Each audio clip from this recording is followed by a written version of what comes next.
হ্যাঁ, এটা শুধু কাছে হয়ে যাবে। Yes!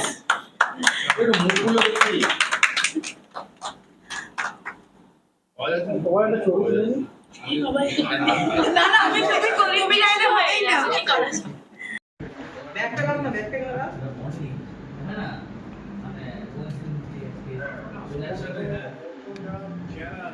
obviously মানে ওই হিরো টাইপ বা হিরো টাইপ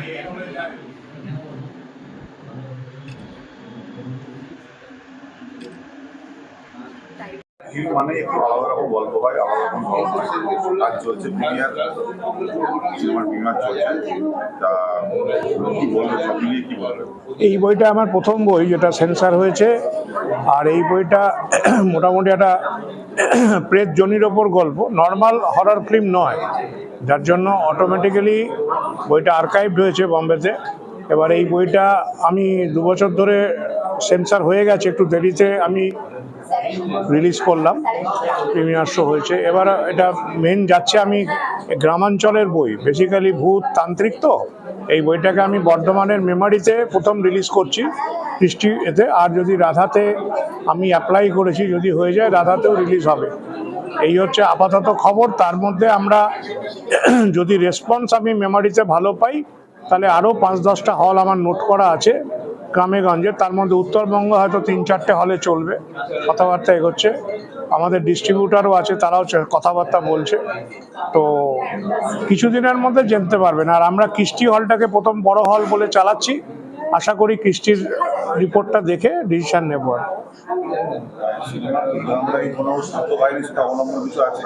হ্যাঁ, এই গল্পটার মধ্যে একটা ভৌতিক প্রেজেন্স আছে, যেখানে শ্যুট করেছি সেখানেও কিছু ঘটনা ঘটেছে, যারা বাইট দিয়েছে তারা বলেছে। আর এটা হয়তো অনেকে বলবে যে আপনি বিশ্বাস করেন বা এটা বানিয়ে বলছেন, তা নয়। যারা এই বইটা আমি করি, আমি যে হরর জন্য কাজ করি, তার কারণ হচ্ছে আমি একটু ভৌতিক, স্পিরিচুয়াল এবং ভৌতিক দুটোই বিশ্বাস করি, এবং এটা লাইফ আফটার ডেথ যারা পড়েছে ডিটেলসে, তারা হয়তো কিছুটা উপলব্ধি করবে। স্বামী অভেদানন্দের লেখা। তো আমি নেক্সট বইটাও যেটা করছি সেটাও একটু ইন্টারেস্টিং, একটা কমেডি বই আছে, ভূতের কৌতূহল। মানে মানুষ যদি মরে গিয়ে ভূত হয়, তো মানুষের কৌতূহল থাকলে ভূতেরও কৌতূহল থাকতে পারে। তো এই একটা নতুন কমেডিয়ান বই আসছে, তাতে অনেকে জিজ্ঞেস করেছে না ভূতের ভবিষ্যৎ, তো এখানে ভূতের কৌতূহল। ভূতের কৌতূহল কেন? মানুষ মরে গিয়ে ভূত হলেও মানুষেরও কৌতূহল থাকলে ভূতেরও কৌতূহল থাকবে, তো সেটা স্বাভাবিক, অস্বাভাবিক কিছু নয়। এটার উপরই গল্পটা, এটা একটু কমেডিয়ান রোল আছে। তো দেখি, আমরা ভালো ভালো ক্যারেক্টার নেওয়ার চেষ্টা করছি, কজনকে পাওয়া যায় দেখছি।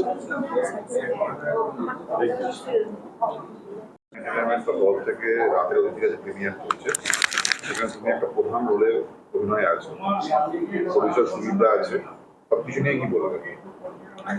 বলার তো অনেক কিছু আছে, কারণ শিবা এন্টারটেনমেন্ট একরকম আমার কি বলবো, একটা মানে নিজের ঘর বলতে গেলে হাউসটা। আমার কেরিয়ারে একটা বিরাট অংশ জুড়ে এই হাউসটা আছে।